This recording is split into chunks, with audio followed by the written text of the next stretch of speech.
it ironic that cable probably doesn't have cable TV? Yeah, I bet you never thought about that, did you?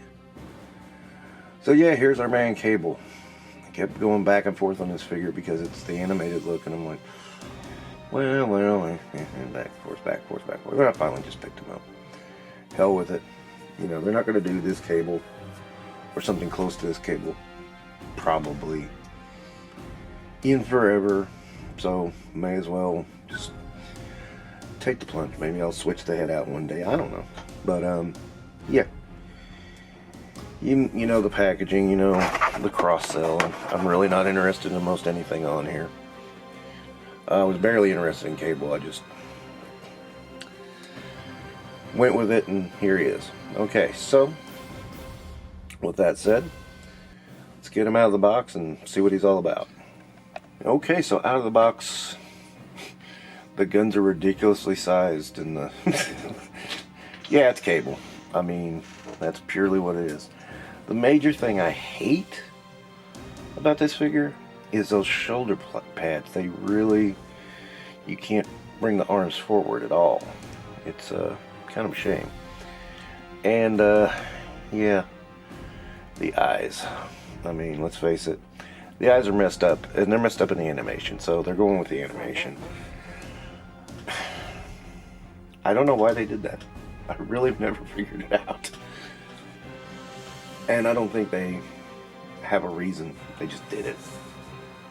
No one will notice. We all notice.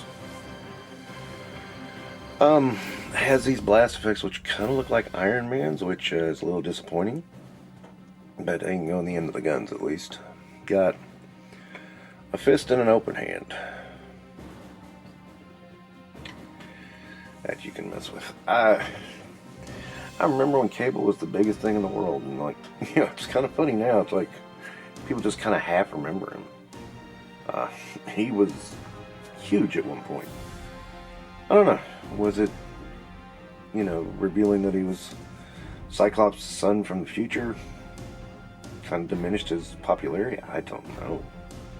I just seemed like one day he was not popular anymore, and it was weird. 'Cause yeah, I mean, it was just weird. He came on the scene, he was very popular, and then he quit being popular. Just one day. I guess can happen.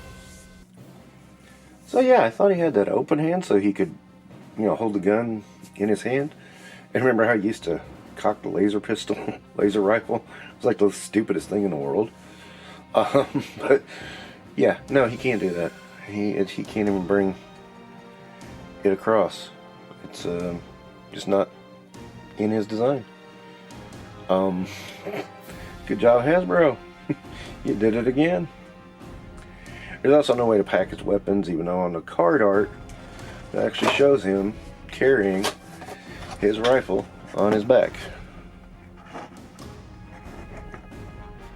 So yeah, can't even emulate the card art. It's just kind of a sad situation. I mean, they just kind of threw them together and threw them out there. But yeah, as you can see on the back, there's nothing there, and there's nothing on the gun. So yeah, you just can't do that, which would have been a cool thing. Then you could just have the pistol and have the big gun on his back. But no, we can't have nice things. You know, we can only have Iron Man blast effects. That's it.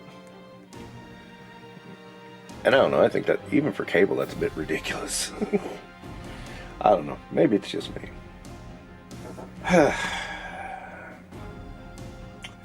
So yeah, for Cable, I'm going to really call it a dud. I kind of realized it was going to be a dud.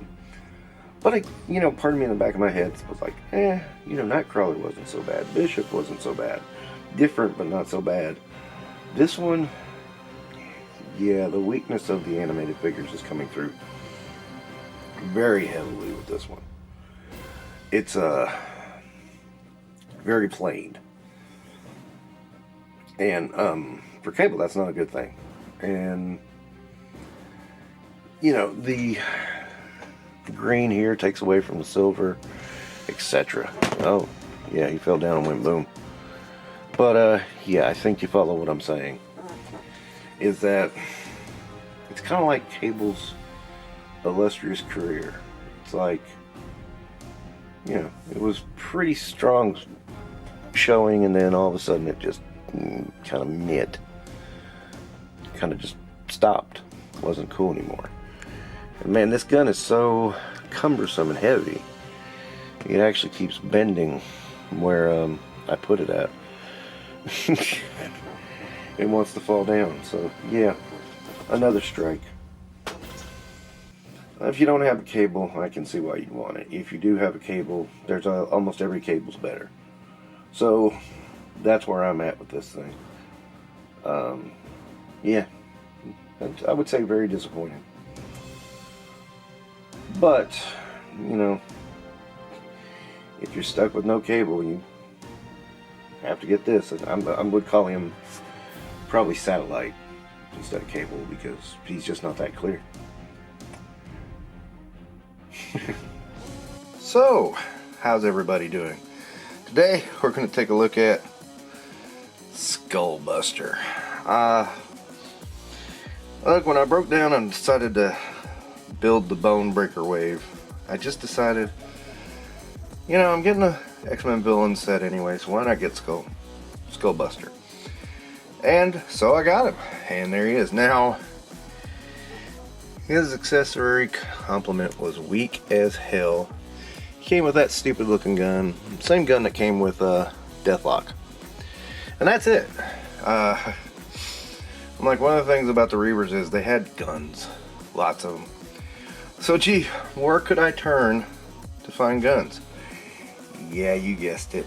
Anyway, I grabbed out a assault rifle from Valiverse. I also got a grenade launcher as backup, and a knife. Just have something a little vicious for hand-to-hand combat. Skullbuster at least had an interesting look to him. He actually had a swappable head as well, and he could be, I can't remember if it was Reese or Cole, that was a swappable head, and I didn't care enough to buy all three, to buy another one to do this head swap. Skullbuster was at least interesting looking. The others just looked like basic soldiers. So, you know, there was just no point in buying that. For me, anyway. Some people may not see it that way, and that's fine. Do what you want. But me, I just wanted to take a look. Now, this looks like it borrows a lot from the Deathlock mold, which I suppose, if you want to save money, would work. But, you know, at the same time, you know, Marvel, you got the money. Use it. Use it once in a while, man. Come on. You can do it. Give in. Give in to the pain of greed. Come on. Boy. I mean, I don't know. I mean, I am not a huge Reaver fan. They're okay. I mean, you know, their biggest thing was they did beat the X-Men once, by taking their house back from them. So, you know, yeah, okay, that was a good one. And I mean, again, I definitely wouldn't say they were a top tier set of villains, but I mean, they did beat the X-Men, so there you go. What you gonna do, right? I mean, but I wouldn't knock them out either, because they are kind of worth it. I mean, you know, they're vicious. They're vicious cyborgs, so there's that. And hell, I mean, I think Skullbuster is the best looking one of the bunch. That's just me talking. And you know, he's got all kinds of fun. Now he's got all kind of fun toys to play with and to take down mutants, which was not really their main objective. Ha, shit, thanks guys.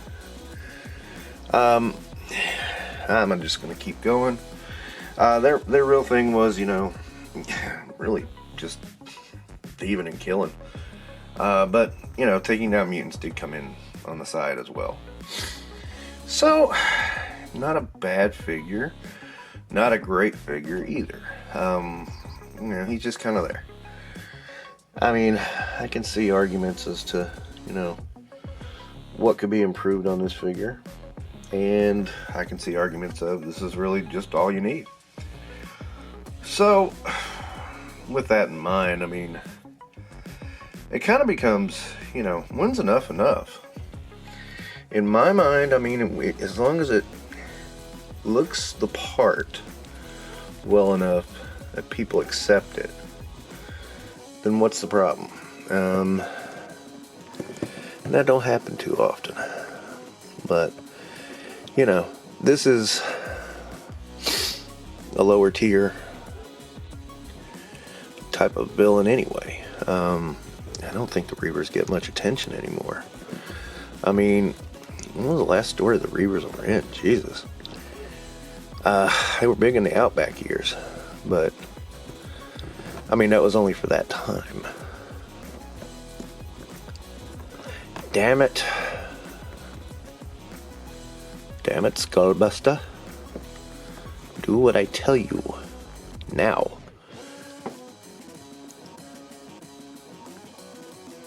And you know, there was Pierce, and he was just kind of like this weirdo. And for some reason, Lady Deathstrike was a part of the group, which I just thought was strange. She was just kind of in there by default, you know. He was like, yeah, you're a cyborg too, we'll put you in this. Damn it to hell. That was an impersonation of my daughter's voice, by the way. Me and my wife talk to each other, and we fill in our daughter's voice. It is stupid, you're right. Okay, there he is, finally. Wow. It actually took a lot of work. But he is a Marvel legend after all, so maybe that's part of the problem. I don't hate him, I don't love him, he's not my favorite. And these are always the tough ones to figure out. It's like, do I like him enough to buy it? Or do I just say to hell with it and just leave it be? And that's a big conundrum when collecting. I mean, it's like sometimes I'm thinking, yeah, maybe I shouldn't. And I'm like, no, I shouldn't. And then sometimes I get a moment of weakness, like I did with this guy, because I knew I was getting 2 of them. I figured get the 3rd, you know, and then at least you have that. But, you know, I can also see the arguments being, you know, come on, dude, you got enough figures. You don't need a character you only mildly care about. But, yeah, it's one of those things, you know, you have to kind of figure out where your boundaries lie in collecting and what you're going to do and how you're going to do it when you do it. I mean, being a completionist is not satisfying. It's actually very frustrating. So then you got to figure out, well, hell, you can't do that. Okay, never mind.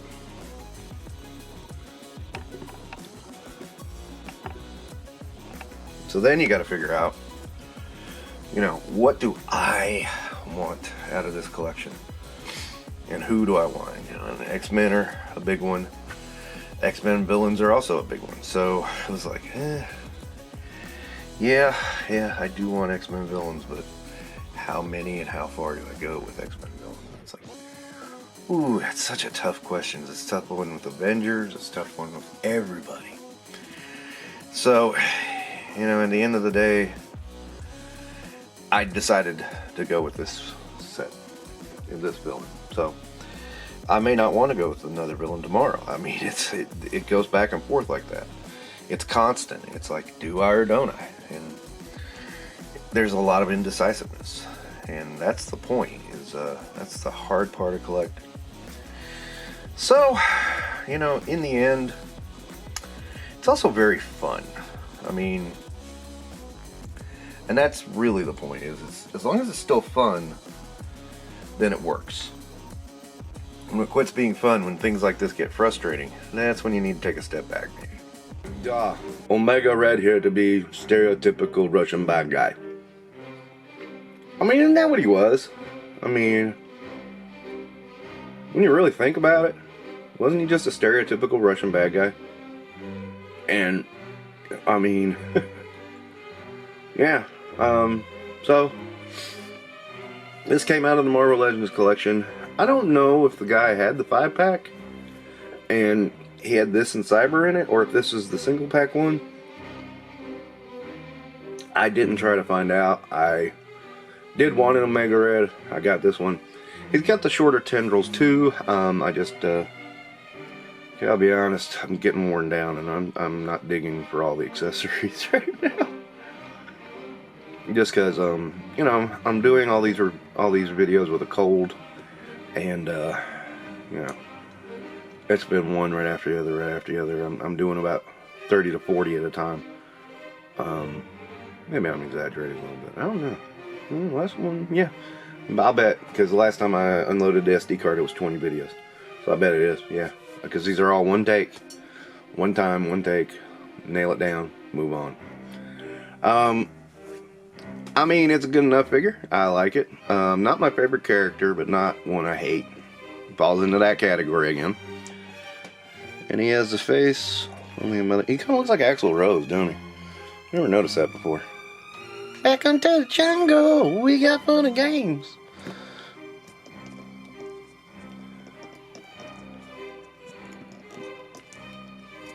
That's me trying to be humorous.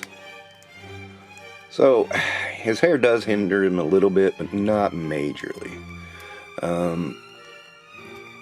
Basically, well, I mean, you know, that's about where a normal person would turn their head. So, you know, that's why I say not majorly. I don't need their head to go all the way around like an owl. You know what I'm saying? Okay, is he standing? He's standing! So, yeah, I mean,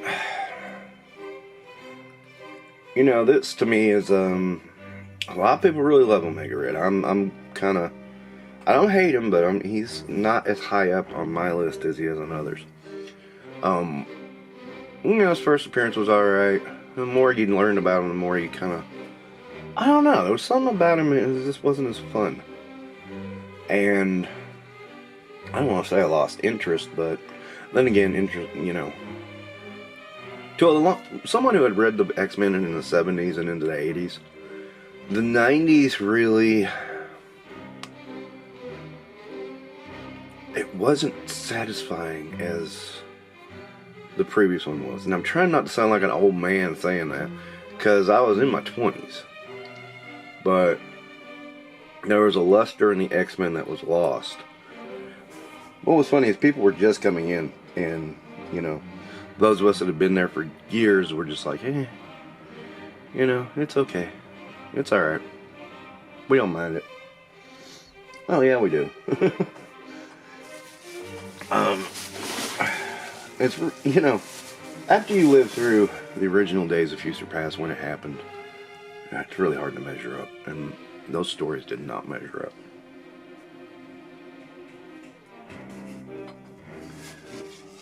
But I mean, there was like Days of Future Past, there was Dark Phoenix, I mean, all that stuff. All that stuff was incredible.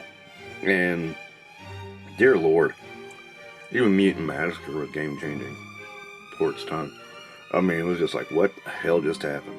So, you know, that all those stories, I mean, you know, you go through that, and then a lot of people jump on with Magneto and the Sub, and it's like, well, yeah. It really didn't make any sense. It just was like, let's turn the bad guy into a bad guy again, for reasons. And, you know, and Omega Red was right smack dab in the middle of that. Some people say he's one of the better parts. I don't. I will say Bishop was. I always thought he was kind of cool. I will say that, you know, there were a couple of cool things, but, you know, at the same time, it wore on us older fans. You know, it just did. I mean, I don't want to even say it's not that it was it's not that it was my X-Men. It was just they changed not for the better. I always hate when people say it's not my G.I. Joe, it's not my X-Men. Because to me, things need to evolve. They need to change. But sometimes when they change, they don't change for better. It's kind of like how I feel about the Krakoa thing. I don't feel like that was a progression or a change for the better. I didn't like Messiah Complex either. It wasn't a better change. And people said, oh, you're just old and you don't want to change. I'm like, no, I want change. It's just that ain't it. And it's really hard when you are a dissenting voice, but you're also older. Because people just say, oh, you're old. You just want it the way it is. And you have people screaming that all the time going, this is not my X-Men. This is not my... And it's like, no. That's not your X-Men. And you need to shut up. Things don't stay the same. But at the same time, when the changes come, I mean, are they good changes? And that's the question. Now in that, I don't think Omega Red was a bad change. I just don't think he was great. I mean, he's kind of like... And I'm trying to think of a villain that is the even tier of that. From before. Oh, man, I'm drawing a blank. Because you got some great villains. And you got some villains I don't like, that I think are stupid villains, but a lot of people like them. Mojo. Arcade. Those guys.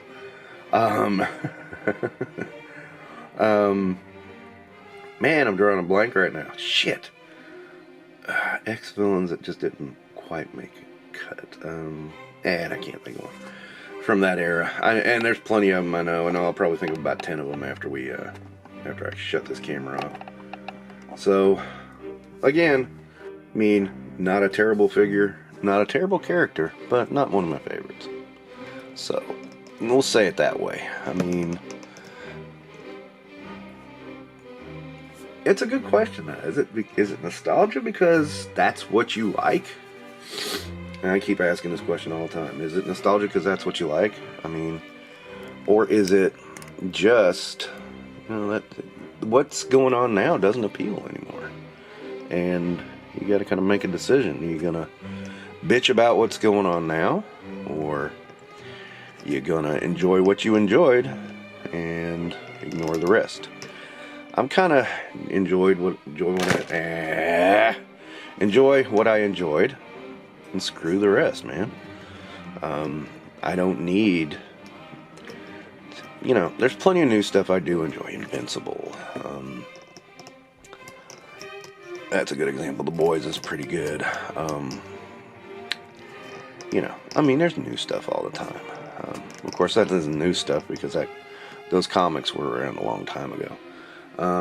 Fallout is new to me though. I never played the games, didn't know anything about about anything about it. Just watched it a few days ago. Thought it was freaking excellent. So yeah, it's not that we can't enjoy new things. It's that, sometimes the new things that you're doing aren't as good as the old, and you stick with the old and just enjoy those. That's the way I handle it. Anyway, that'll wrap up this edition of the Realms of Infinite. Don't forget to like, and subscribe.